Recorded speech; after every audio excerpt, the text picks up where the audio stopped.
I came to Cortex 8 years into its existence. So that was 2010. Cortex had been around since 2002, though thinking about Cortex had started in the 1990s. All right. It wasn't called Cortex then, but it was the whole idea of how do we do more with the intellectual property that we have. You know, we grow our seed corn, then we license it out to other companies to grow in another state. So you don't capture the economic impact and benefit. And so the founding mothers and fathers of Cortex were thinking about how do we capture and retain for economic development and regional enrichment all of this wonderful knowledge that we're creating.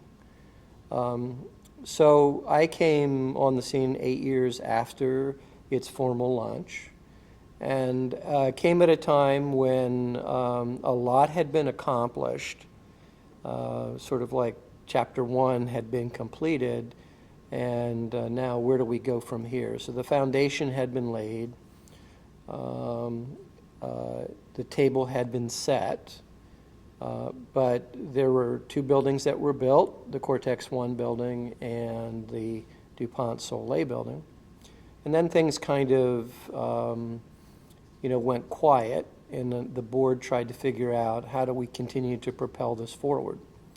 They had created a very strong leadership base, committed leadership base among the founders and several community advocates and pioneers and champions.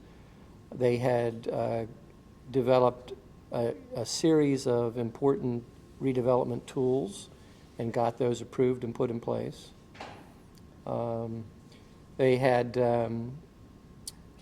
then secured financing and funding and commitments for the first two buildings, but then things kind of stalled. And so it was at that point that the board said, let's see if we can figure out how to get this moving ahead into the future. And they started a search for somebody who had been doing this work for a while. Up to that point, up to 2010, the leadership was really held within the board of directors. So up until 2010, the leadership and direction of the board was handled internally, and leadership passed around the board, and different folks within the sponsoring institution stepped forward to provide leadership as well as board members. The concept that the development concept that Cortex was founded on was one of sort of a suburban business park in an urban area, in that the idea was that we would build buildings and people would come into those buildings. But there were no amenities associated with the master plan at that time. It was not mixed use. Theory being that we have great neighborhoods to the north and south and other recreational opportunities in the region. So basically, it was a real estate play. It was conceived of more as a real estate play. And fundamentally, urban innovation districts are not about real estate. Real estate is an important component. It's an essential component. Let me put it this way. It's a necessary component, but in itself, it is not the essential component.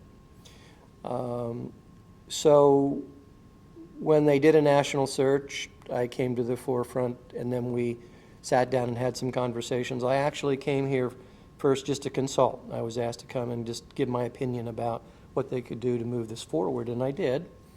And that led to a series of follow-up discussions. And one thing led to another, and about 4 or 5 months later, I ended up coming here to St. Louis.